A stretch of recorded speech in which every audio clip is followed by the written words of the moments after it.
Hey, this is Melinda Kucsera again, your indie fantasy author, and I'm coming back from the future to introduce the episode on the author drama. So before I send you back to Melinda and L.O. Nelson in the past and their discussion, the author drama that we'll be discussing is what happened 2 days ago with Ream, which is a subscriptions platform built for indie fantasy. Well, actually not indie fantasy authors, but indie authors in general. And many of us had been experimenting with it and trying to see if this could work for us. And so what went down 2 days ago when their CEO changed was shocking. So that's what we're going to discuss. That's the background. Linda from the past explains where you can go to see more about this if you want to see what went down. If you're a reader, you can skip this episode. This is all about indie author drama. It's normally I don't do this, but because it affects me in a way, because I do have a small presence on Ream, because I was checking it out to see, is this something that I want to get into? It is something that I am paying very close attention to, as many indie authors are. So, all right, Melinda and LL Nelson from the past, take it away. Thank you. I saw you in the comments of something. I was gonna ask you because, like, I was as part of my Kickstarter that just ended. I was gonna give the people. I had 2 tiers. Okay, I wrote the trilogy. It spilled over into several other books that are in ongoing series that hadn't finished writing those books because the trilogy interrupted that. And I needed to sort out what the hell is going on with these rogue gods before I could go back to the books I was trying to write that they rudely interrupted. And so I decided, like, to make a tier for, to just add those 2 books that were rudely interrupted. Yeah. But they're not completely written yet. And I was gonna give them access to, like, read it as I write them. Maybe they can argue with the characters to do their job. So I could get it to them sooner, peer pressure type situation. But I was gonna do that through Ream because I don't know how you would do that with Patreon, and which is where I've had a subscription for 3 years now. Yeah. But, like, with everything that happened, and reading all of the comments and stuff, and, like, I joined Ream because of Michael, and reading all of that, and the whole, he stepped down, but then finding out that that's actually a lie, that he was, like, fired and he built it, that he was never paid for anything, that he worked 2 years for free on Ream while going full-time to college. Harvard of all places. Right? Yeah. Harvard. And I'm like, it just left me. I read all the comments. I screenshot a lot of them for a friend of mine who has 3 kids, who's not able to be on social media as much. So I just keep her abreast of, like, anything important. And I don't think she's on Ream yet, but she was considering it. She's also I think she's also on Patreon, like I am. So I was sending her screenshots like crazy last night. And she's like, I'll read this when I'm back from vacation. Then this morning I wake up, she's like, what the hell is going on? I was like, I don't know. She's like, just keep screenshotting for me. I was like, on it, know? It was definitely an interesting thing where, because I had just joined their course. I'm still paying for their course. Oh, I saw the course and I was like, this is a bit much. Yeah. And I've not had good traction with a subscription over the years. I can't justify the expense. Yeah. For me, it was something where back when they were doing cohort 1 and cohort 2, I'd wanted to do it and I couldn't justify the expense then. And then with cohort 3 and them saying, this is the last time that we're going to be doing it, like, in person, I was like, I'm going to take this jump. I want to learn about this. This is going to be something I want to focus on. And I actually was in Team Moss Agate, which had Michael as the leader. So I got to interact with him, Oh. and I'm just like, "This guy is super genuine," and, like, He there is. I've interacted with him in other groups and things, and that's why I joined Ream, because if Yeah. I interacted with him previously in other things, and I was very impressed by him. Yeah, and the interesting thing was, so, when I saw the thing is, I've been, summer's out, kids, all that kinda stuff. I haven't been able to, check on my emails and stuff, but I saw, because 'cause I'm also in the Discord, and Oh, so I I'm not saw. in the Discord. I'm just in Subscriptions for Authors Facebook page, and I did get the email because I do have some things on Ream, but I've been Yeah, involved with the Kickstarter, so I didn't see anything until yeah, yesterday, and I didn't see it all when it went down. So I was reading all the comments and things, trying to catch up. I went to his goodbye post on his page yeah, and saw and he's begging them, like, please don't do this in public, like, let's, yeah, and you're then them was tarnishing what we built, and they're just crapping on him hard. I was like, I don't think I want to be involved with these people anymore. And who is and this I Sean person?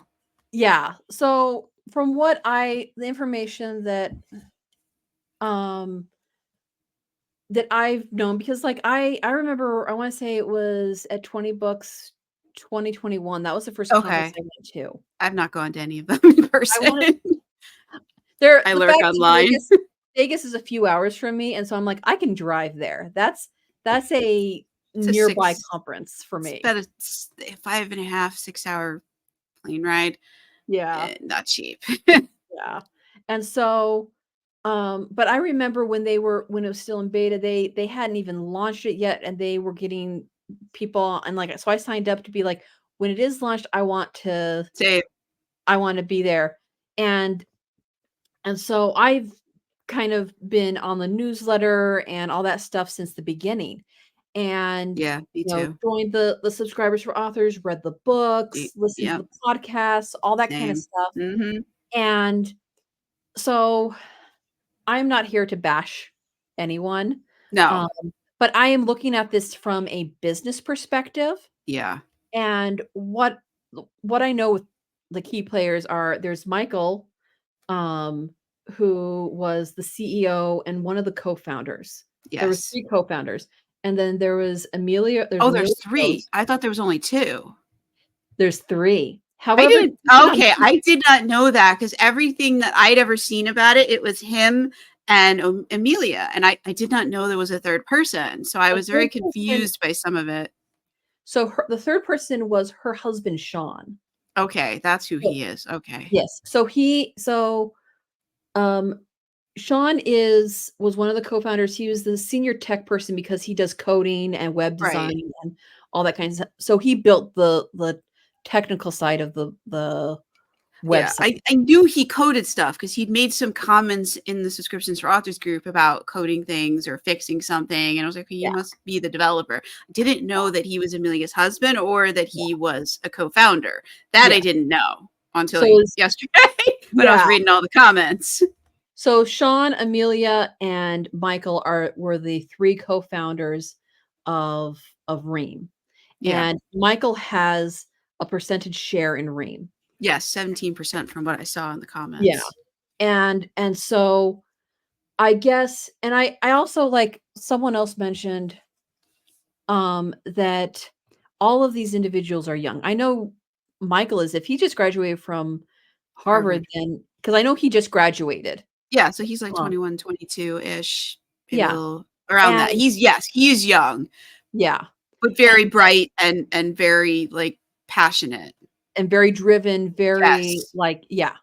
And very, I like, what's that? Genuine. Like, Yes, it's not a facade. Like, what yeah, you see, this is really how he is and how he feels about things. He's wears the heart on the sleeve, very open, yes. very, authentic. That's where that's the impression, um, that I've always gotten from him, which is why Yes. when I saw the thing in the Discord and then I saw the email of, like, effective immediately, she's the CEO, and I'm like, "This this is there's something off." Like, my gut was saying, Yeah. "There is something off here," and I had to go to bed because I was just like, "There is something," like, my gut just telling me there's something off, and but that's why I was like, I didn't say anything. I was like, I'm just going to step back. I'm going to read this. I'm going to look at this from a professional standpoint, from business standpoint, because like my in-laws are all business people. And so that's what a lot of the family events are end up like I overhear them talking business. That's And not so bad. I mean, my no, family's not really business people, but I've worked in corporate America for 20 years, 20, yeah, 20-ish years. yeah. And so you get to understand kind of the corporate mindset and also well, and with my in-laws, they're very much entrepreneurs and Hmm. do a lot of startups. My father-in-law has done like CEO stuff. Like so I will hear, like I said, my father-in-law, as I mentioned earlier, um like he and my mother-in-law have been married for over 50 years. So he's I don't say he's up there in age, but he's been around for a while. Yeah, yeah. He's been working as, doing startups, entrepreneur, all that kind of stuff. Um, And startups are decades. tough. I have friends Yes. who've worked in startups. A lot of them don't make it, and everyone Mhm. gets, laid off, and they can end very badly. Oh, yeah. But usually, like if you're doing a startup, you get some kind of contracts or something to protect yourself if you're the Mhm. founders or something, and protect your interests. I hope that happened. I hope there's some, I think you he's know, still like, I think the fact that he still has the 17%, uh, like, interest or, uh, equity in mm, there, and from what it sounded like is that it he wasn't agrees. fully vested. It was like 48% vested or something. I saw some number Yeah. like that. And I found out literally last night, and I spent the last hour that my Kickstarter was live reading through all of this and Yeah. screenshotting it from my friend who's also in California, Yeah. who's traveling right now. And like just until like half past midnight, I was just like trying to figure out like what is going on, and like what happened, and just generally having a bad feeling about the entire thing. Yeah. Yeah. And just I don't like the way that it was handled. Yeah, um and even the comments that were made in the subscription for authors, yeah, that they closed the comments on that post and have not closed. reopened it. Yes, that I was watching that because it's like, "Oh, we'll reopen it in the morning." It has not been reopened. No, no. And I saw that Michael's mother posted on Yeah. there, and like that I feel like was, I think that was what caused Amelia to shut. I don't know, but that was the last comment before it got yeah, shut, so, I don't know. I think that, because I don't know how old Amelia and Sean are. I've I heard don't some know people say that either. they're in their 20s. They're like, are always like, I don't really have any opinion of, I mean, other than the way they've handled this, is Yeah, everything has been Michael. He's been the face of the company, and now he is gone. And yeah, I don't know anything about them. And then again, I've used Patreon for years, and I don't know yeah, anything about the people who run that. But I yeah, didn't join that because there was right, this passionate person who was like a cheerleader, like you can do this. yeah. What is possible? Like opening my eyes to like what is possible. And so yeah, I And I don't. think part of it is b 2-year-old, gotta love them. Yeah, Um, they grow up fast though, and then yeah, they're talking back to you, and they yeah. want, you know, Oh, and I can see my youngest definitely being the talk back to you kind of person. But just like, yeah, yeah, go on. so with Ream, and like I said, I don't really know with the exception of Michael, um, I don't really know too many of them. Mhm, Other than maybe briefly talking to Amelia at, like, 20 books when I was mhm, initially interested in Ream. But like I said, the whole thing felt very off-putting, mm, and from a business perspective, I was like, "I now don't know what Ream's going to do, how they're going to yeah. drive the business."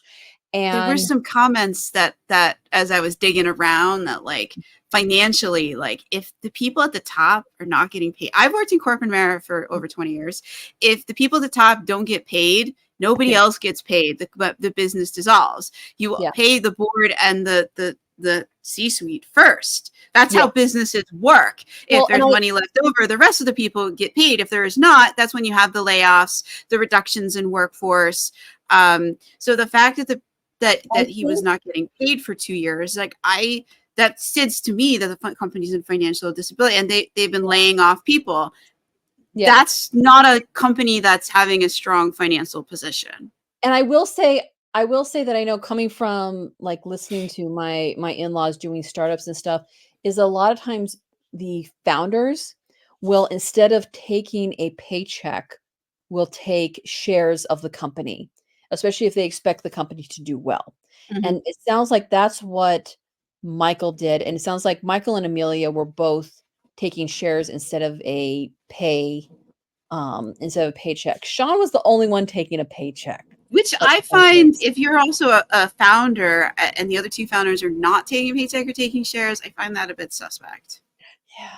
So That to me said there's something going fishy here, and I hope Michael gets a lawyer, and I hope they look into this because something isn't right yeah. with And all it might this. be that none of these individuals are familiar with running a startup. Like this is something like I was talking to my husband, and he was said something with he's like, there's a reason why a lot of like more mature companies will hire someone who has a history of being a CEO because of the role that the CEO has to play. So it's different with startups, and that's why a lot of startups end up crashing because they've got a really good idea, but the people running it know how to do the idea. They don't necessarily know how to run a business or how to be a CEO because that's not a skill that we're Or it's not just that though. A lot of these startups don't know how to make money. Because look at a lot of these talking. AI startups. Mhm. Like most people are using the free thing, and these are very like I work in an IT department. I know how expensive servers, Oh yeah. internet, and all and processing power and like all of that can get very expensive very fast. And if millions of people are using your product and a lot of them are not paying for it, Mhm.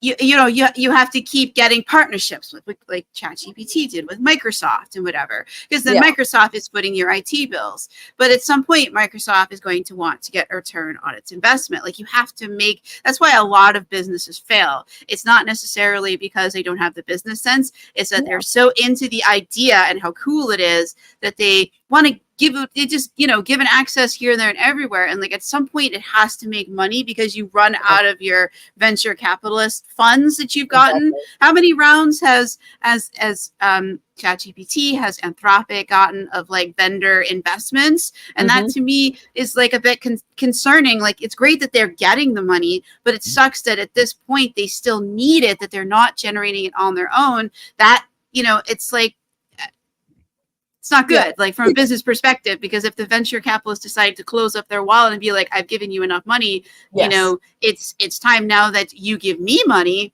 Yes. And that's which the is reason why a yeah, lot of venture capitalists at a certain point they're like, I don't want to say because I feel like Shark Tank is dramatic, like made yeah, dramatic for TV, but there is an element of truth there where yeah, the sharks are like, I want to have X% of your company, and I want to be able to say do X, Y, and Z in order to grow it, and why they will sometimes say no, this is not for me because they might look at a company and be like, the idea's okay, but I can't see myself recouping whatever money I'm putting into it, yes, yes, and and that is because exactly how venture yes, capitalists work. Is they're like, yes. I'm going The to money you get from one venture, you can lend to another venture. That's yeah. basically what they are doing. So venture capitalists have to be careful. They have to get some kind of return at some point because there are other ideas that they want to invest in and they need that Exactly. capital. So it's not, you're not just getting the money from the goodness of their heart. They may really, really believe in your idea, but they have Mhm. to believe that at some point it's going to make them some kind of money so that they can then help the next person's idea.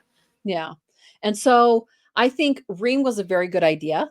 I think Yeah. it is still a very good idea. And I like it better like formatting wise, where someone can tap into a story and be like, oh, I want to read this story and just read that story instead of like the one thing I didn't like about Patreon was when you post something, it's chronological. It isn't within different stories.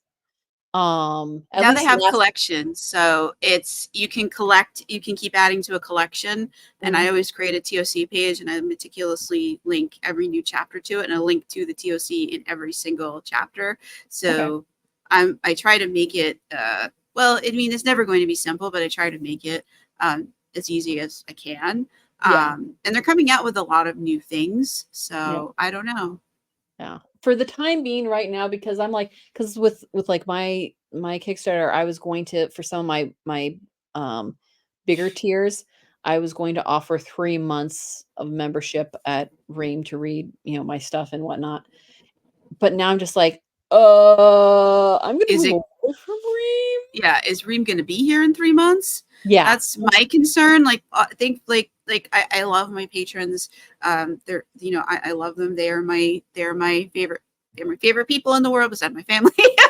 um, and I thought about moving them to Ream, but I didn't, and I'm glad I yeah, didn't. So, yeah, and most of and the people I who follow me on Ream also follow me on Patreon. So, like, yeah, for me, I'm like, it's cutting ties with it is not all that big of a deal. I'm same. curious to see what other indie authors who have larger um, followings, who have actual people paying on Ream are going to be doing. Um, the thing I Yeah, don't like about Ream is that there's a heavy emphasis on romance. If you do the discovery, if you try and look around, you yeah, can't find anything that isn't romance. It's everywhere. And I get it, romance is the biggest genre, but yeah, the people that like I write for are not interested in that. yeah, And at least on Patreon, it's you don't have as much of that discovery. It's not as noisy, yeah, and you can just see what you just see what you were sent. yeah, And the thing that I do like about Patreon is that when you post something, they get an immediate email, and you have the option of including whatever you posted in that email so that they yeah, don't have to come to Patreon. They can just read it on there, and you can have links out to other things.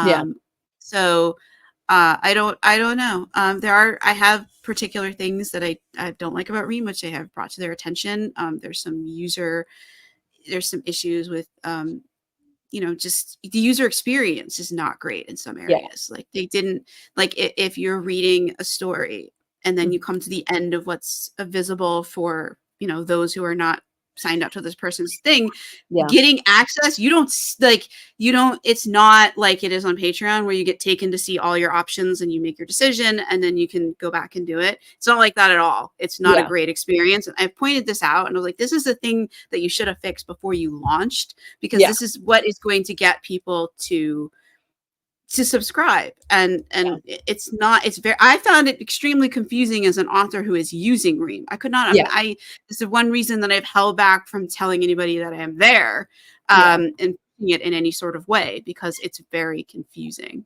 yeah. And same, and I've seen stuff on um the back end that I haven't been happy with when I'm trying to edit stories and whatnot, and it's frustrating. And I'm just like The the publishing thing, I was like, just give me the straightforward controls that I have on Patreon. Like, yeah, this is so confusing. Set up a publishing schedule and then having to go back and check it's like on Patreon, I finished the thing that I'm adding and I just schedule yeah, it or hit publish now, and that's it. Move along with life. yeah. And so, and you may have seen this comment. Someone was talking about how they're running their subscription off of their website. And I'm just Yes. like, I could do that because my theme for my subscription is that it is a magical library, the Book Horde community library. And I was just like, it's kind of, when it was on Ream, it's kind of weird for me to say the magical library is on this other site that you're gonna have to sign up for and then sign up for my thing and da da da da. But Yeah, I'm like, if I have it on my website, I, I mean, while I'm not a tech person, um, I am. the you are. I have actually, the company that I work for had a WordPress site and they ran a subscription on there, and I was maintaining it on the tech side for years. I may have to ask you questions then because there's a few things that I'm trying to figure out how I can do um for trying to make it more, because I want it to, the user interface. So while I'm not a tech person, I have a lot of friends who are in IT and are really big into user experience. And I actually was, when I worked at the library, I was on a user experience think group kind of thing. And so I got to see a lot of like the user experience tech side. So I may have to ask you some questions because that is my big thing Yeah. is I want to make it a, for people who do join, for it to be as simple and uncomplicated a process for them to get what they want. But I've basically someone mentioned Paid Memberships Pro plugin. Yes, we didn't use that one. We used another one that was bought out by. The only problem with using third-party plugins is it could get bought out, and the ones that we were using did get bought out, and Yeah. they stopped maintaining certain functionality that was critical to the subscription, and we ran Yeah. into a lot of. So I'm very much on the fence about doing it through my website, having done that on it was a much larger website, much larger audience. Yeah. This was on like a whatchamacallit, I can't think of the word. This was this was for a corporation. Yeah. This was for this was for a traditional publisher. Yeah. They had in the nonfiction journal space, they had a trade magazine and it had a subscription. So it was a much larger scale than what we had with, I can't go into details. But just that. So I very much, I'm very much on the fence about doing it because there are limitations to what you can do with it. I've looked at that Pay Membership Pro plugin when we were looking around for other options a couple of years ago, and I just don't remember what my findings were on that because I had to do a whole grid about all the different options. Yeah. Does this work? But that was for their specific use case, which is not our use case as indie authors. What they wanted was very different. They wanted some kind of metering. They were looking for a New York Times sort of solution, that kind of situation, subscription. I can't think of the words. Something like that. New York Times does its subscription, that kind of stuff. The metering, you get a certain amount for free per month, and that's not how we would be doing it. It would be. We'd have like promotions and things, but we wouldn't have like any sort of a metered situation. I can't think of a use case of that for an indie author, but. And I remember the plugins that was the reason we didn't go with Paid Membership Pro or with some of the other ones is because it didn't have the metering. But that's not an issue for Depop. So I have to look around and do the research and make a decision about, do I want to do this again? The other thing was the fees, because you have to pay for the plugin, and a lot of those plugins, it's not pay once, it's continual fee, and then you have the fees. Yeah, and you have to pay. A lot of WordPress stuff has gone over subscriptions, and you have to pay. If you're integrating with Stripe or PayPal or whatever, you have to deal with their fees and their rules. Yeah, some of them have like minimums and maximums. I don't use Patreon. I don't use PayPal anymore for that reason. They have their fee structure sucks. Yeah. If you're not selling large ticket items, it sucks. If you're selling like 99 cents, $1, $5, like it's going to eat most of that. Which to me makes it not worth it. That's the other thing that I would urge anybody who's in doing this research and is check out the fees. The fees on Patreon are less than Stripe right now, and less than Patreon, and less than PayPal. So like whatever you're using, make sure it's going to be worth it, because we're not going to be able to charge a lot of money per month. And if Stripe or PayPal is going to eat 50% of that, because Patreon is not taking, it's only taking like 10 or 12% or something, depending. No, it's like it depends on what tier.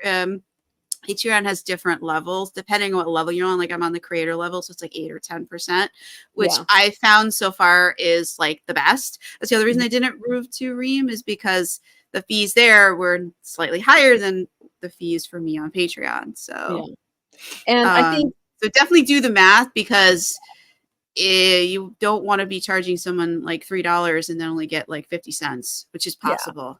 It depending on the fees. And I will say this with, because I did, Ream did Stripe. And so I already have a Stripe account. Yeah, so I have the Stripe link too. And so I ended up downloading the Paid Membership Pro thing. And I'm starting to kind of build that on my website, because I'm just like, okay, at least test the fees, see how much it's going to cost you, and make sure that like financially it makes sense. Yeah. Because there are other options, like Kevin McLaughlin Yeah. He was was talking saying about Beehive. Beehive, Ghost. There was another one. There's also Substack, Yeah. but I plan on as like, because right now um I have one follower. It is my father. aw, my mom doesn't follow me. She's not technologically. She's savvy enough to know what to do with the Kindle, and she's a whiz with her books on her Kindle, but that's about it. Love you, Yeah. Bob. My Well, my dad, I had kind of had to hold his hand in doing it. But yeah, he's my one subscriber. And if I told him, hey, stuff's going went down on Ream, I don't trust it anymore, but I'm Yeah. doing it on my website. I will show you how to do it. He would come and you know subscribe for one of the things there. And so There I'm are like, Yeah, and there's a lot of authors who are talking about doing it on their website. And I think there was some talk about creating a group for it. So mhm, I think that there's going to be a lot of, maybe not a lot, but there's definitely going to be other people trying to figure this out. oh yeah, So it is possible. I just urge people to like look at, test it before yes, you release it to anybody. Go through the experience yourself, pay oh for it, see how much it's taking out, and do the math, and like try and see like which is financially viable for you, because remember, as an indie author, you are a business. yep. And that's something that I'm having to learn. Um, is that I am a business, and this is completely off from my books. Yes, you But have to think about business stuff, like yeah, making, not having the worst was PayPal. I used to sell direct on my website through PayPal, and at one point they changed their fee structure without notice. It went mhm. from them taking 20% to off a 99-cent sale, I got 10 cents. Oh, yeah, no, That was brutal. yeah. That was when I cut ties with them permanently. Yeah, I will still use PayPal for like as an option for for like when I'm doing in-person events. Like that is I give that as an option. I think I've had one or two people in all the events I've gone to use PayPal. Most everyone, if they have a credit card, I have not Stripe. What's the other S one? The cube, not the cube. The Square. That's it. Square. That's Yes. the Square. Square. See, we're authors, not math people. Yeah, exactly. Um, but I was close geometrically. A cube has square sides. exactly. Um, but um, most people I use Square if I'm at an in-person event, or they'll do cash or something like that. Um, and so I think I've had like one or two transactions through PayPal, but for the most part, I use PayPal just for like personal, like if I buy something from my sister, I'm like, here. Or if like I take her to an event or something or whatever, like we use it for family and friends stuff, but I don't really use it for business. Yeah, Because it it's does have a lot of those fees. yep. And so Stripe is a bit less, but you know. yeah. But I will say, when it comes to like pricing for subscriptions, this was something that Michael really emphasized in cohort 3, or in our Mhm. team. One of the first things was, what do you price your stuff at? And he's like, don't be afraid to price it higher. He's like, because if you price it at $1 or $3, those fees are going to eat you alive. He's like, the minimum you should do is 5. And then go up from I there. did 7 So because it's my lucky number. And that's I also wasn't sure about the fees. So I was like, let's give ourselves a little bit of leeway. exactly. So right now I have on Ream I have a $5 and a $10. Um and the only like everything is pretty much a digital object, except for the fact that um if you pay for a subscription, I will send out a little magic library card. And that is, the only person who's gotten that is my dad. Like I said, I have one subscriber, I but hope he shows it around to everyone. he does. That's the fun thing. My dad travels for work all the time, and he'll buy my books, and then he'll give them to people and be like, "This is amazing. You should read it." And he's like one of my biggest cheerleaders when it comes to my Aw, books. that's cute. And he'll show them his little library card to the book horde community library. Um, and so, but that's why I feel kind of, at least for now, I'm like, I don't want to, because I have been on other sites, other writing sites that something happened to the upper level, Mhm. like drama happened, and then like, a few months later, people are saying you need to get your stuff off of this site because it's going down. Like Yeah. no one's see, and so I don't want that I'm to happen with I Ream. agree. I agree. I'm not sure how they're going to. I guess they'll be able to go forward because Amelia, I think, had the largest subscription on there. So is because she had like what, 2,000 Yeah, she's paying she's really customers, good at doing subscribers. subscriptions. She knows how to do serialized stuff and subscriptions. And that's where I think there's a big difference business-wise between doing a startup for other people and running your own business. So Yeah, she's very skilled at running her own business for her own stuff, but there's a very big difference when you have to jump into something where um there's a board of directors, there's CEOs, CFOs. I don't even know if they had like a CFO or anything. I don't know. yeah. I Um, don't know either. because just seeing some of the accusations that were being slung across the internet, I'm just part of me is like, what kind of structure did you guys have? That was exactly the question going through my mind. And I was like, this company is not from the outside, they looked good, but from the inside, no. Yeah. Um and the other thing, it seems like a misunderstanding that got way out of control. And it yeah, I It just yeah, I'm that's just what it like, seems like. It got way out of control, and instead of them trying to for the good of the company resolve it and move forward, they've decided to just do this, and that yeah. does not speak to me about good management.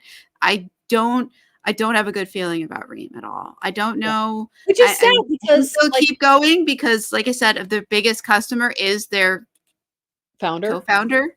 Yeah. And I'm But but I think that um I think it was a promising concept, like, it was promising, and that's why I feel bad about it because I'm just like, this was a promising, option, alternative to other places, but they needed to have people who were experienced with running a startup. I yeah, don't know whether or not any of those 3 had experience with running a startup at all, it even doesn't Michael. look like it from the way Yeah. things have been going on. And um I think in the future, I don't know what Amelia and Sean will do, if they'll, will happen, a couple years from now, 5 years from now. What I think Michael will be wiser for the experience. I could see him he's work got with, something in the fire, something with a yeah, YouTuber, something going down. So I'm curious yeah. to see what his next chapter looks like. And I I know don't. and I know that because when he was talking to those in cohort 3 and Team Moss Agate, he was mentioning how, he does wanna keep doing stuff in other creative realms. Like, he wanna still write, but he did wanna do stuff with YouTube and all that kind of stuff, so it wouldn't surprise me. I hope he doesn't leave the author community altogether. Yeah, I hope so too. 'Cause I'm like, "You're an author like us, don't let one really bad experience sour you from being part of the community," because as you can see on his post, there were hundreds of people saying, you know, "You meant a lot to us. And You were part of our And the community." mudslinging that went on in there, like by the co-founders, I found Oh, to be yeah. that I found particularly distressing. Here he is trying, being gracious and generous and trying to leave it on a good note, not place blame, not Yes. turn all the people who support him and admire him against Reem. And they're Yeah. coming in to just I that particularly angered me because that is not, and he's begging them, don't do this. You're Yes. like trying to be the This was bigger bad at person Ream. still. And I'm like, I and the other I thing think that concerns me is if the co-founder is the biggest moneymaker on there, at a yeah. certain point, any business is going to start looking at what is making the money and start tailoring things to that audience. And that audience is not my audience. It's not your Exactly. audience. It's Exactly. and that's the thing. That's the thing that concerns me the most, because if you're the co-founder and the biggest player, when is it do you really going to care as much about what other people are doing or getting Mhm. other people? So like I was like, this is not. Yeah. So we'll see. And like I said, I don't want to slander any or say anything Yeah, poorly about people's, you know, you know, other than what like I will report what I've seen on the, you know, what I've seen on public social media, yeah, but that's I'm not all I've gonna been talking about because that's all I've seen. yeah. Yeah. And, I can't speak to, you know, to how they are in person other than, having interacted with, mostly Michael, a little bit with Amelia. I've never interacted with Sean. I've just seen what he posts on He's social yeah, media. he's been very negative, Yeah. and the few times he's posted anything or commented, um, just I don't like. I've worked with a lot of developers. I get it, but like he's the kind of developer that you would put somebody like me in front of and not and filter any and so that I can filter whatever they have to say and not let them talk to anyone Yeah. because yeah, there's a Y certain yeah. There's certain personalities that you see within the developer IT world that, Hmm. yeah, aren't Yeah. as good with, like, customer service Yes. and Usually they don't want to deal with customers. They're very happy to be like, here, can you tell X people you're better at me than this? This is what's going on. Can you make it nice and deliver yeah. it to whoever needs to hear it? Oh, yeah, You yeah. know? And that's Um, really common among a lot of organizations. yeah, and I don't mind. Yeah. That's my job is to be the interface between the tech Mhm. people and the folks who are not tech people. That's what Yeah. I do for a day job. Um, Part of it anyways.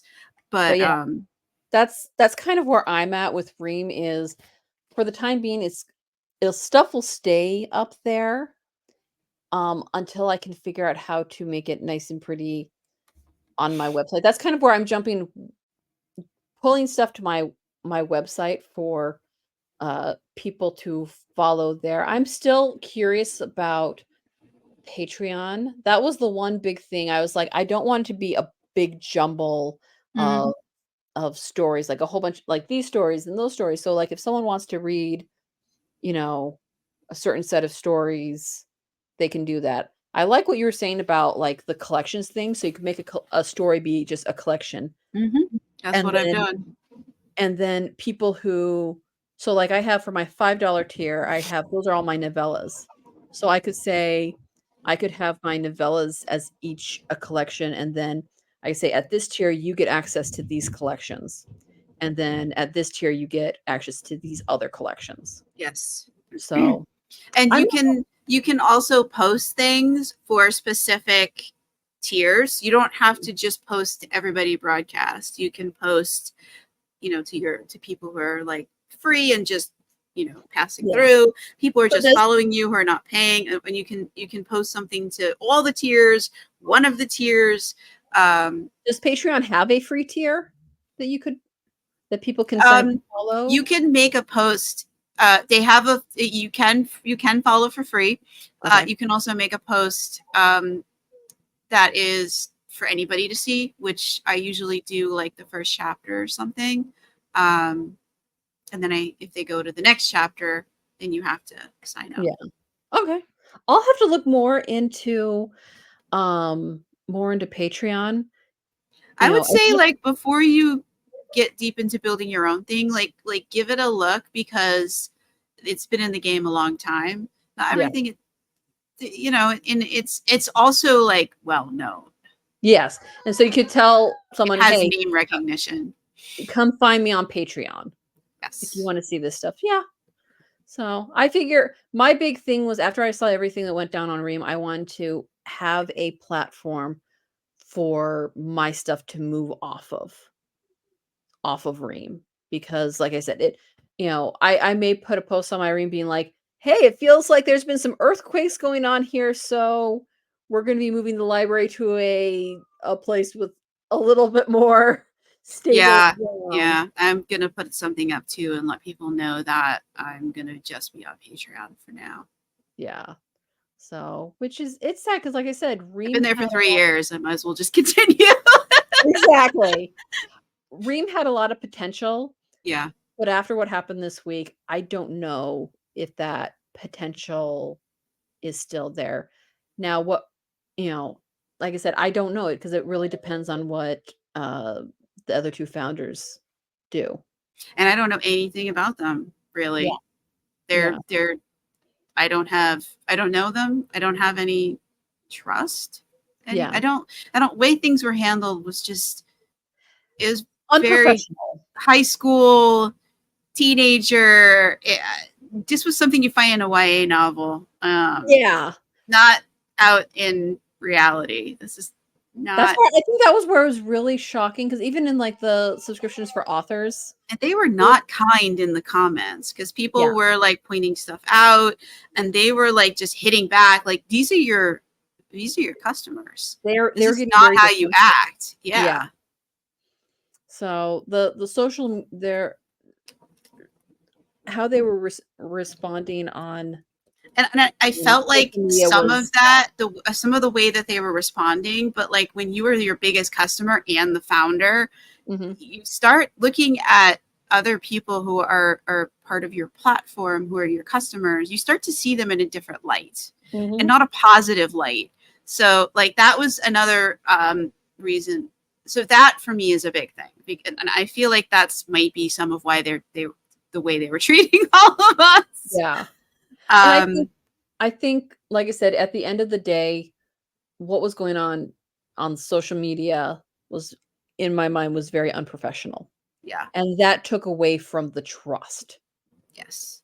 And how are they And going to treat our subscribers if they're doing stuff like this out in the open to another author who's very much loved and admired? How are yeah, they going to treat, a just a person who comes and signs up for our subscription? Like, I don't like how they made changes and we had to completely redo all the metadata. And there was I didn't see any notice about this. I went yeah, in and all my books were screwed up. And I was yeah, like, you know how long it took me to get them in here and get it all set up? And now I have to redo it for all of them. I was like almost ready to throw in the towel at that point because I was like, this is an overwhelming amount of work that I don't need to be doing. This yeah, data could have been mapped. I work in IT. I know how to map data. exactly, yeah. This all So could have been avoided. but hopefully dust will settle, people will figure out other options, and maybe I know that Reem was supposed to be at, Author Nation. I think it Um, was going to be Michael, and he said he's yeah, not going to any conferences for the foreseeable future. So yeah, because which breaks this my makes heart sense. because, Yeah, like, he's a good kid, and I don't like it breaks my heart when you have good, genuine individuals who get hurt, and then they're just like, "I don't feel like I'm part of the community anymore." It's like, "No, you are." Just because there's some it doesn't matter what, uh, organization or community or whatever, it gets large enough, there's gonna be some bad apples. There's gonna be some people who act poorly or misspeak or whatever, and I'm like, it would break my heart to and it always does when someone's like, you know, I don't feel like I'm welcome anymore.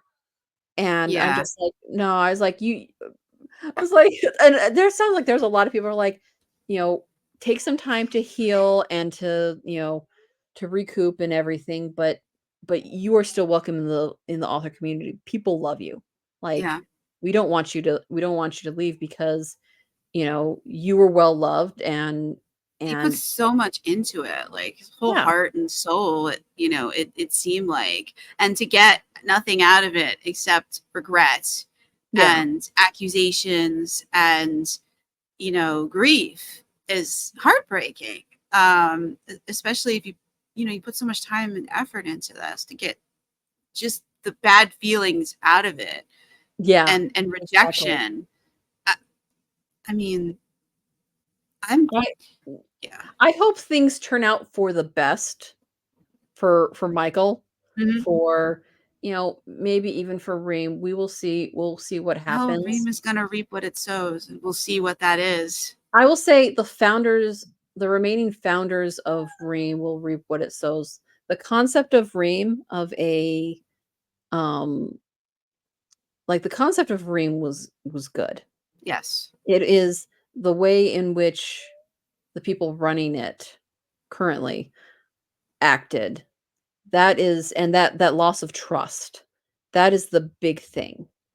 Because you'll have other companies within the writer realm that do really well at responding to their their customers. So like BookFunnel does an amazing job of, if people say, "Hey, there's an issue here," they're like, "Cool, let us know. Here's the solution," or, you know, we, you know, we hear you, we're working on it. That kind of stuff. They're not patronizing or, you know, all that kind of stuff. And so, um, you know, like I said, I mean, I don't Ream is like how they announced the end of the beta for the audiobooks and the yeah, pricing model and how they're going about. I get it. I know audio is expensive, but I do think they mishandled that. As soon as I got that email, I went and pulled all of my audiobooks off my store and yeah, all the links for it off my website. It was like, I don't sell enough of them for this to be financially like, and there's no like, there's the thing I really didn't like is that there is no like trial, because you can't, it's a lot of money to pay to try. And then yeah, if you don't sell anything, you're out all of this on top of the fees that you're paying for the ebook side, which you need. And mhm, that to me, I was like, this is not for people who are making, tons of money off their audiobooks, off their selling it from their website. It makes financial sense for them. But for the rest of us who do not, it yeah, makes it prohibitively expensive to try these things. yeah. And I think that is the one downside with BookFunnel. It hasn't affected me just because I don't have any audio I yet. did. I But took everything down. yeah, but I could see that, and that is something that hopefully BookFunnel will take into account. And they seem like the kinds of people that if you had enough people saying, "Hey, this doesn't work for us," that maybe they might have a different option or they might try. That's the big thing is it feels like places like BookFunnel respect their customers and are trying to genuinely help their customers. And with what happened this week with Ream, I don't see that anymore. No, I don't either. It The feels way like that they were hitting back at people who use the platform, that yeah. to me was a giant red flag. I mean, it costs nothing to be kind, Mhm. and to be slinging mud at people who are using your platform, who you are hoping will bring in paying customers to your platform. Yeah. Like, if you don't respect us authors, are you going to respect that? For me was the big deal breaker, but that Yeah. was even before I found all the comments about what had gone down, and before I found out what exactly happened with Michael. I had hit that point where just seeing the way they were replying back to authors who use the platform, and I was like, this is not okay. This Yeah. is and this and just and then I read the email and I was like, this is not, if you're treating us this way, how are you going to treat my readers? And I, Yeah. first and Exactly. foremost, am a mama bear about that. I am like, no, I'm not bringing any of my readers anywhere near this mess.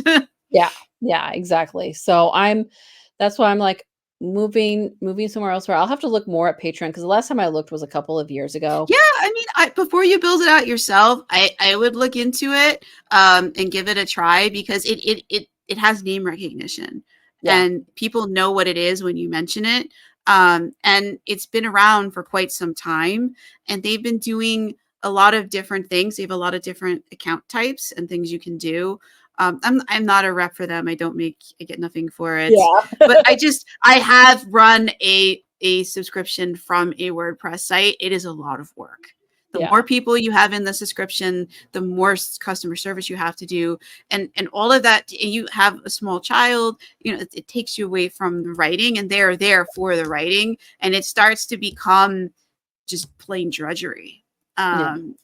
And That's so I would definitely say, like, look at all the options oh yeah. first. Yeah. And then make sure that you then look into, like, if you're building out yourself, what is it going to cost? What are the ongoing costs going to be? What are the fees going to be? What is the work going to be involved? Is this company that is supporting it, are they solvent? Do they Yes. reply back if I have problems? Do I have to pay? Because a lot of these, you have to pay a higher tier on their subscription to get any sort of help. Yeah. Yeah. And and how do they maintain it? Like get the plugin, and like how often do they do updates? What do the updates do? Do you have to rebuild everything? Like these are the reasons why I found it such a hardship to run it through the WordPress using the solution we had been using. It was not Yeah. well maintained. It was bought out. Getting support was nearly impossible. Yeah. Things that it used to integrate and work well with did not work anymore. It became buggy, problematic. And when you have a large subscription and you're depending on this to work, and it is causing errors, and every time they do an update, it breaks something, and you have to find someone to help you, because at the time I'm not a developer, so you Yeah. have to find someone to help you, and Yeah. you have to figure out, well, what the heck broke and why. And at the same time, things are broken, so your customer is seeing broken things, and there's anything you do about it. You have to just figure it out and correct it, and it's not Mhm. always quick. So I would say, like, before diving into anything, like, check those things, get the plugin for a little while and see how often is it updated. Yeah. What do those updates entail? Is it going to cause you to have to rebuild a substantial part of your thing, because that's time away from writing, and what people are purchasing in the subscription is your writing, so you need time for that. For the writing. Yeah. Exactly. Yeah. So. So Yeah. those are the things that I would definitely like. I would definitely do like one of those side by side comparison things, and like look at Beehive, look at Patreon, look at all the different options, building it yourself, and make a list of all the pros and cons, the fees and everything, and then make an educated decision about it. Yeah. How much work do you want to put into this? Yeah. That's very smart advice for anyone, not just myself, but anyone who's listening to this and are thinking about doing the subscription.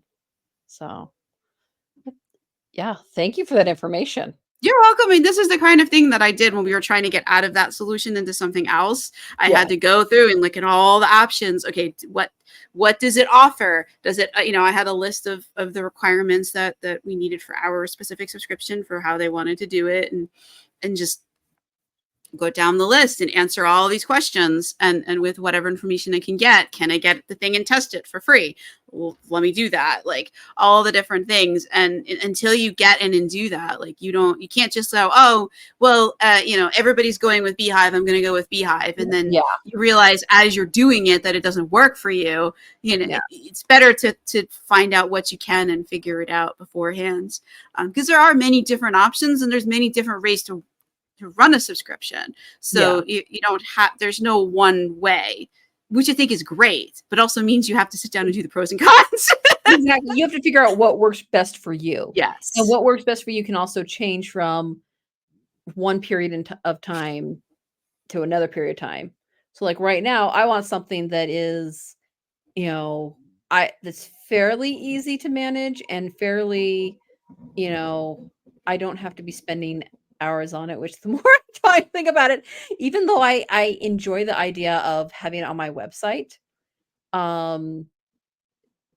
yeah, I technically have 3 kids. That's the thing. Like, do you want to be handling customer? Because if somebody has a payment problem, you have to help them with that. If somebody has problem accessing content, you have to help them with that. Whereas if you're using a larger company, you can point them to, they have their own support. Yeah, exactly. Yeah. And if something is not working, you can just shoot support an email, instead of if you're running on your own website, you are support now. You are the person who has to fix things when they go wrong.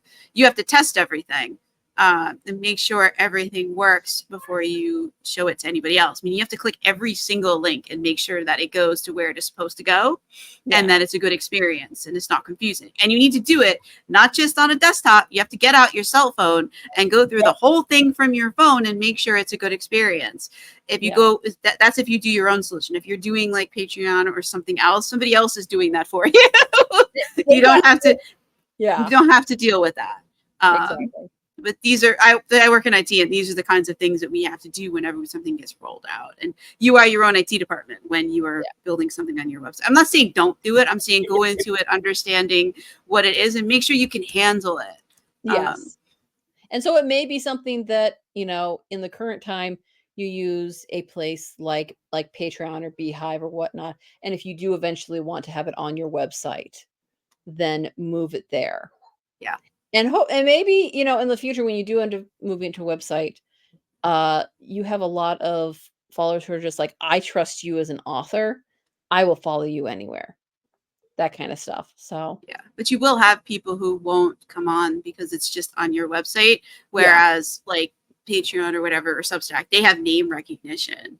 Yeah. And because people are very concerned about privacy, about their data, Oh yes. and True. if you're doing this on your website, you need to read up all the privacy laws, and you need to handle people's personal information according to the requisite laws of where they live, or you can face fines.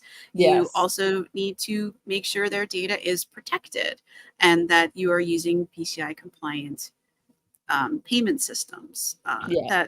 that are secure, because you could be liable if somebody's credit card details are leaked or stolen using your store. Yeah. So these are all considerations that you want to take into account, because it's not as simple as sticking the plugin on there. Like, you are responsible if anything goes wrong legally.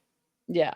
Yeah. And that's something I don't want to deal with legal stuff. That's the thing, and that's why I like using a managed solution. That's, I would say Patreon is a managed solution. That's what Yeah. Substack is. That's what Ream is. Ream has the two options, but really It's still managed. Like it's if still something goes managed wrong. because they're the link between you and the payment, between your customer and the payment system. You are not seeing any of that details. You're just Yeah. seeing their limited amount of information, their name and their email address. So you're only responsible for those pieces of information. You're not responsible for the rest of it, because it's going through the API bridge that Ream has between itself and the payment, which is Stripe.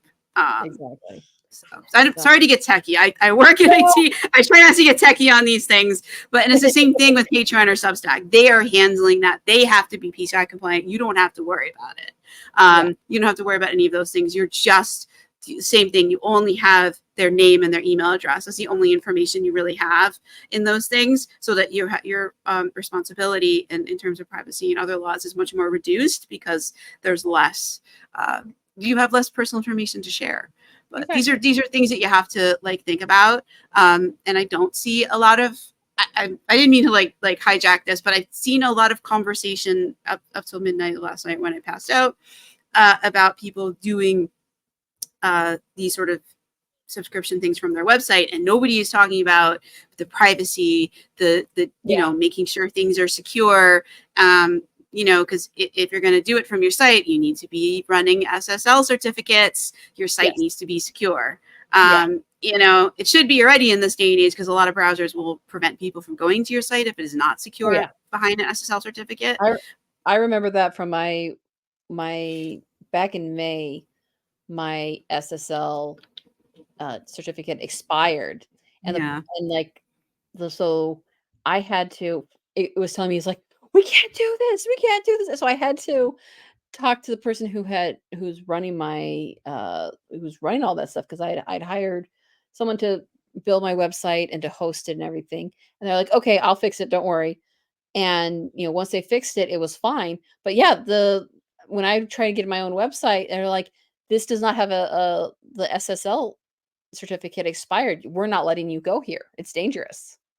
Yep. And so yeah, those things are very important.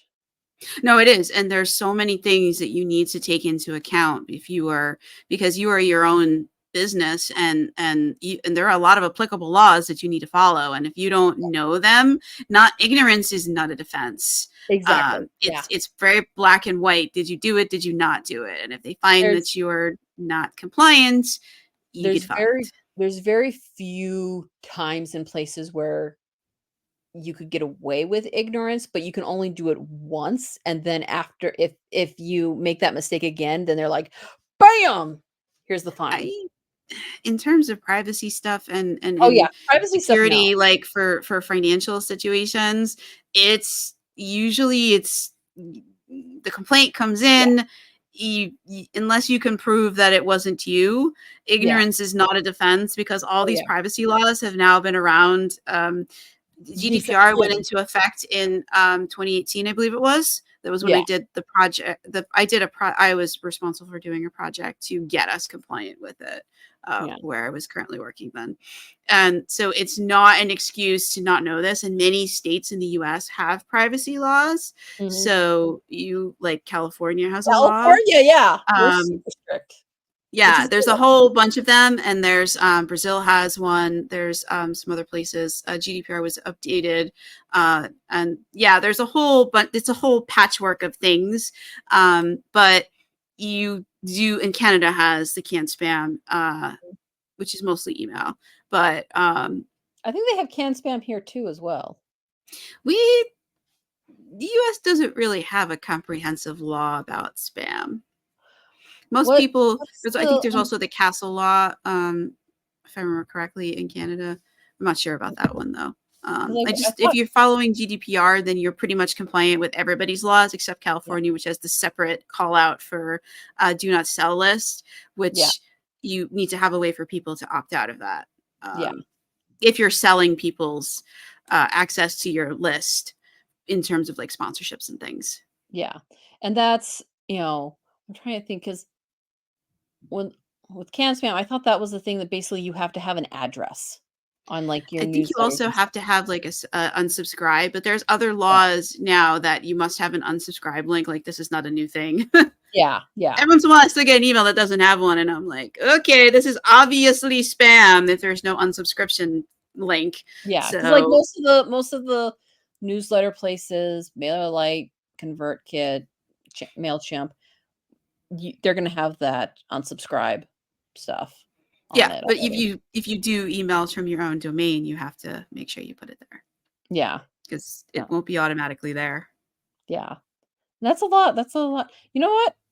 I'd say if you could, like, I know you haven't done 20 books, 50K.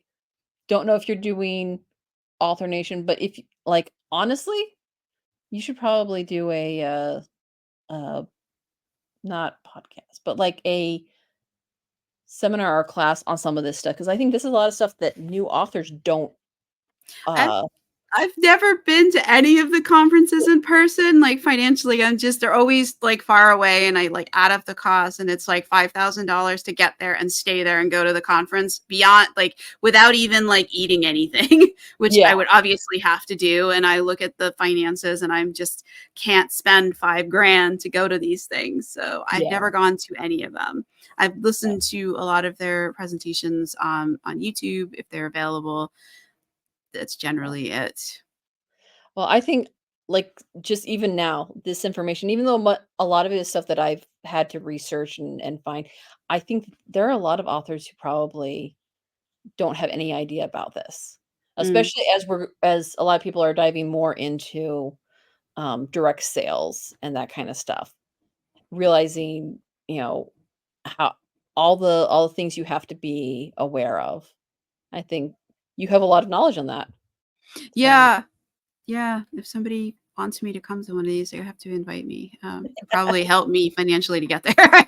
They don't have not the greatest financial situation. I would say I'm okay, but yeah. You're not spending $5,000 to fly across the country. Yeah. I can't really do that. No. My bank would prefer that I give them that money for the mortgage, but so, but I'm realizing what time it is and hell. I can't even see the clock. It's like behind the stack of books my that the camera is on. Just like, my children are like, Mom, when are you done? Mom. All right. So, like, is there anything else you want to say on modern day muses or anything else that we've been talking about? I think I'm going to split this into 2 episodes. One when we start talking about Ream, and do that as like a separate discussion and keep the book stuff for the readers. And it feels like you kind of split it between book stuff and then author stuff. Yeah. So I'll record like a different intro after this for the non-book stuff. I think it's important. I don't want to not do it. Like I try to keep this to be reader facing. But every once in a while we get onto something and I'm like, there are authors who also listen to this and maybe some readers might be interested as well. I will just put it out and mark it as like, this is, author chat. Yeah. So, but as for Modern Day Muses, go read it. It's awesome, and I'm not just saying that as the author. Maybe I am. I don't know. But if you love Doctor Who, Greek mythology, kind of twist on time travel stories, if you like, you know, Outlander, like time travel romances like Outlander, you will like uh this series. You'll like, you know, Priestess of Herculaneum, Modern Day Muses, and Sisterhood of Fez that's coming out in September. So, yeah, and if anyone has any questions or wants to email me, or I'm on all the different social medias as LL Nelson author. So, I love chatting with other people who love historical fantasy, time travel, all that fun jazz. So, that's my pitch. The great pitch. Thank you so much for coming on here. And hopefully you'll be back in September so we can spend another 3.5 hours chatting about all the things, everything. Maybe there'll be some more author drama for us to discuss. Maybe. We can make this a regular segment. I who knows? People will probably enjoy like, ooh, author drama. Yeah, I was actually thinking maybe titling that part of the episode on that. Just author drama. Yeah. But like I said, Ream is a really good concept. It was like, and I really enjoyed certain aspects of it. And, you know, Michael was a really great you know, with doing the sessions and everything. He was a really great part of it.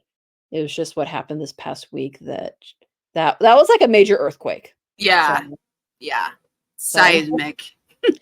Coming from California, I know that there's always a chance to rebuild. There's always a chance to rebuild after earthquakes. We will see whether or not that happens, though. We'll see if this was like a Mount St. Helens eruption or Krakatoa. Yeah, exactly. Dramatically changing the landscape of indie authordom. Yes, exactly. I think that's a perfect analogy. So I enjoy being on here, and yeah, we'll have to chat in a few more months. So you're welcome back anytime. So all the links are in the show notes of the description as always, so you don't have to take out a pen and paper or write anything down. Thank you so much, LL Nelson. This has been a double episode of Fantasy Lore and More, where we had LL Nelson speak about Modern Day Muses and also about some indie author drama and how we're moving forward. And I hope that we haven't prejudiced anyone's opinions. I definitely encourage you, if you're a member of the Subscriptions for Authors group, to seek that out and check out the post and read the comments for yourself and come to your own decision.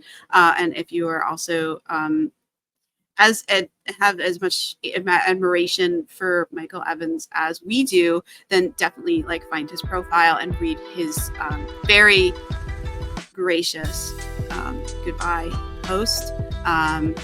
It's a really beautiful post, and I really encourage you, if you had anything to do with Ream, to read that. I believe those words need to be shared amongst others, and you may also want to check out some of the comments as well. For it reiterates some of what went on in there in the mudslinging. But if you want a fuller picture of what seems to have gone down in the current state of play, I would encourage you to do that, and maybe leave your own message of encouragement.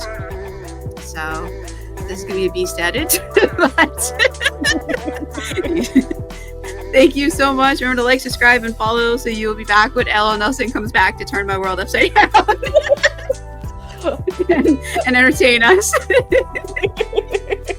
I did not have that we will talk about Ream on my 2024 bingo card, but that's okay.